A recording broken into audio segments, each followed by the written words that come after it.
Hello everyone, मैं Aparna, tarot reader, numerologist, vastu consultant और motivational speaker. आज मैं आपके सामने न्यूमरोलॉजी का पार्ट 1 लेकर आई हूँ कि जिसमें हम कैलकुलेट करेंगे बेसिक नंबर और कंडक्टर नंबर। बेसिक नंबर को हम कैसे कैलकुलेट करते हैं अपनी डेट ऑफ बर्थ से, ये आज मैं आपको समझाने वाली हूँ कि ये मैंने दो डेट ऑफ बर्थ ली हुई हैं। एक ली है 25 जनवरी 1970, एक ली है 2 जनवरी 1970। बेसिक नंबर यानी कि मूलांक जो होता है उसमें केवल हम डेट को लेते हैं। जैसे इसमें आपको दिख रहा होगा कि 25 है तो हमने क्या किया, 2 + 5 क्या हुआ 7। तो इनका मूलांक बेसिक नंबर हुआ 7, और जिसकी सिंगल डिजिट में ही डेट ऑफ बर्थ है, जैसे कि 1 से लेकर 9 तक के बीच में अगर किसी की है तो वो सिंगल डिजिट में ही लेंगे। तो इनका जैसे 2 है तो खाली 2 ली जाएगी डेट ऑफ बर्थ। मतलब इनका बेसिक नंबर हुआ 2 और 25 वाले का बेसिक नंबर हुआ 7। 2 डिजिट में अगर है तो हम उसको सिंगल डिजिट में कन्वर्ट करते हैं। न्यूमरोलॉजी में हम सिंगल डिजिट पर ही लेकर आते हैं। मूलांक को हम इंग्लिश में कई नामों से बुलाते हैं। इसको basic number, root number, driver number भी बोला जाता है और साइकिक नंबर भी बोला जाता है। इसके जैसे कि नाम से ही हमको समझ में आ रहा है कि ये हमारी बेस है, हमारी लाइफ का बेस होता है। ये जब हम जन्म होता है तब से ये हमारी लाइफ में एक्टिवेट हो जाता है, और इस नंबर के हिसाब से हमारी लाइफ में जब तक कि हम हमारी सेल्फ अर्निंग स्टार्ट नहीं करते तब तक इसी नंबर का हमारे ऊपर इफ़ेक्ट पड़ता है, चाहे वो पॉजिटिव वे में हो या नेगेटिव वे में हो। मैंने अपने नंबर्स की सीरीज़ में डाला हुआ है कि किस नंबर का कैसा नेचर होता है। अब नेक्स्ट वीडियो में ये लाऊंगी कि बेसिक नंबर और कंडक्टर नंबर जो है उनके कॉम्बिनेशन का क्या हमारे ऊपर इफ़ेक्ट आता है, क्या असर होता है। मुझे उम्मीद है कि इतना आपको समझ में आ गया होगा कि बेसिक नंबर को हम कैसे कैलकुलेट करते हैं।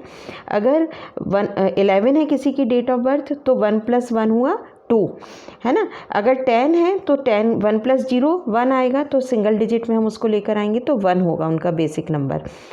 अगर 1 से लेकर 9 तक है तो उनका जो 9, जैसे 9 है तो 9 ही रहेगा बेसिक नंबर, 1 है तो 1 ही रहेगा। जब 2 उसमें होता है, 2 नंबर्स होते हैं, जैसे इसमें 25 लिया है, अगर 27 है तो 7 + 2 हुआ 9। हम सिंगल डिजिट में इसको लेकर आते हैं। और जैसा कि मैंने पहले बोला कि जब तक हमारी अर्निंग स्टार्ट नहीं होती तब तक हमारी लाइफ पर इस नंबर का बहुत इफ़ेक्ट पड़ता है। अब मैं आपको बताने वाली हूँ कि हम कंडक्टर नंबर किस तरह से कैलकुलेट करते हैं। जब हमको कंडक्टर नंबर कैलकुलेट करना होता है तो हम पूरी डेट ऑफ बर्थ को लेते हैं, मतलब डेट भी लेते हैं, मंथ भी लेते हैं और ईयर भी लेते हैं।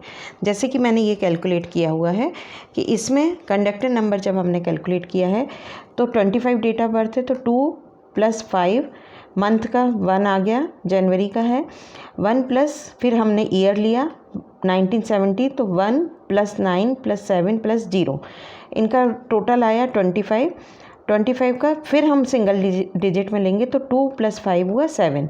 मतलब ये जिस किसी की भी डेट ऑफ बर्थ है तो इनका मूलांक भी 7 है और कंडक्टर नंबर मतलब कि भाग्यांक भी 7 है। कंडक्टर नंबर को हम डेस्टिनी नंबर और लाइफ पाथ नंबर भी बोलते हैं। ये वाली जो डेट ऑफ बर्थ है 2 जनवरी 1970, इसमें हमने लिया है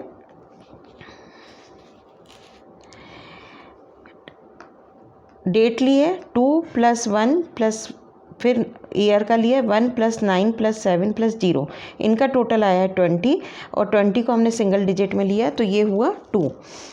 मतलब इनका 2 जनवरी वाले का ये कोइंसिडेंस है कि जो मैंने डेट ऑफ बर्थ ली है उनमें भाग्यांक और मूलांक दोनों सेम ही आ रहे हैं।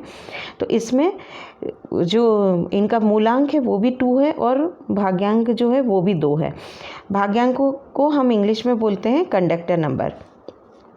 Conductor number, life path number या डेस्टिनी नंबर बोला जाता है कि ये हमारी डेस्टिनी डिसाइड करता है। कंडक्टर नंबर हमारी लाइफ में तब एक्टिवेट होता है जब हमारी खुद के डिसीजन हम लेना शुरू करते हैं और हमारी अर्निंग शुरू हो जाती है। मतलब हम कुछ अपनी अर्निंग स्टार्ट कर देते हैं और हमारे डिसीजन लेने हम शुरू करते हैं, तब कंडक्टर नंबर हमारी लाइफ में एक्टिवेट होता है। मूलांक बेसिक नंबर जो है वो हमारी पूरी लाइफ जर्नी है, जब तक हम हैं तब तक हमारी पूरी लाइफ जर्नी पे इफ़ेक्ट डालता है। लेकिन कंडक्टर नंबर जैसे कि आफ्टर 25 की एज के बाद ही कंडक्टर नंबर का असर हमारे ऊपर होना शुरू होता है और इसके इफ़ेक्ट हमारे ऊपर आते हैं। नेक्स्ट मैं बात कर रही हूँ कुआ नंबर, KUA कुआ नंबर। इसको कुछ लोग एंजल लकी नंबर या वेल विशर, जैसे मैं इसको बोलती हूँ कि विश फुलफिलमेंट नंबर, कि इस नंबर से हम विश फुलफिलमेंट अपनी कर सकते हैं, अपनी कोई भी डिज़ायर है उसको फुलफ़िल कर सकते हैं।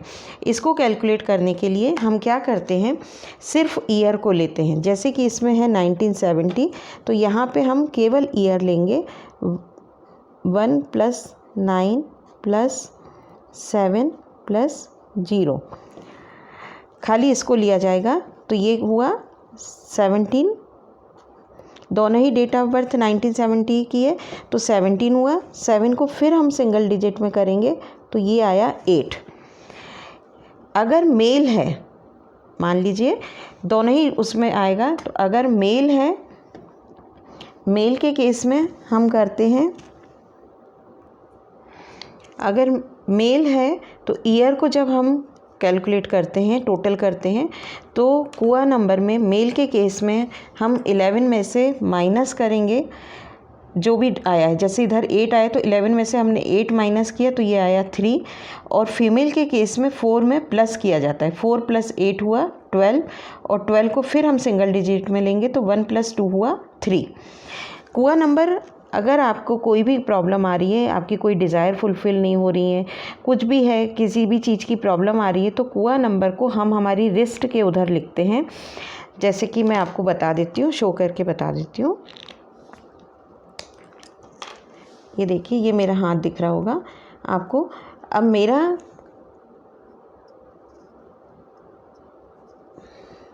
मेरा कुआ नंबर जो है वो 1 है, तो इसको इस तरह से लिखना है। आपका जो भी आएगा, आप जब अपना ईयर, बर्थ ईयर को कैलकुलेट करेंगे तो आपका कुआ नंबर जो भी आएगा उसको लेफ़्ट हैंड पे इस तरह से लिखना है, लेफ़्ट हैंड के इधर लिखेंगे और ग्रीन पेन से ही लिखना है। डेली अगर आप इसको लिखेंगे तो आपकी जो भी विश है वो फुलफ़िल होगी। आपको ये नंबर लिखना है और इस नंबर से आपको अपनी जो डिज़ायर है वो बोलनी है कि मेरी ये डिज़ायर पूरी हो जाए। आप करके देखिए, ये बहुत इफ़ेक्टिव होता है ये कुआ नंबर, और आपकी डिज़ायर फुलफ़िल होंगी। मुझे उम्मीद है कि मेरा ये वीडियो आपको पसंद आया होगा। इसमें मैंने आपको 3 नंबर कैलकुलेट करने बताए हैं, मूलांक, भाग्यांक और कुआ नंबर। मतलब बेसिक नंबर, कंडक्टर नंबर और कुआ नंबर। कुआ नंबर को angel lucky number, angel blessing number या विश फुलफिलमेंट नंबर, आप कुछ भी बोल सकते हैं। ये न्यूमरोलॉजी में हमारे बहुत काम के नंबर होते हैं, और जब मैं आपको लूशो ग्रिड बनाना सिखाऊंगी तो हमारे ये नंबर उसमें काम आएंगे। तो पहले आप अपने 4-5 डेट ऑफ बर्थ लीजिए और इनमें से कैलकुलेट करना सीखिए कि किस तरह से हमको कैलकुलेट करना है, ताकि कभी भी आप किसी की न्यूमरोलॉजी से आप रीडिंग करने जाएंगे तो आपके दिमाग में होना चाहिए कि ये बेसिक नंबर मुझे इसके निकालने हैं, और जिससे कि मैं इसको गाइडेंस दे सकता हूँ। तो मेरा ये वीडियो पसंद आया होगा आपको, तो प्लीज़ मेरे चैनल को लाइक कीजिए, शेयर कीजिए और सब्सक्राइब कीजिए। Thank you everyone.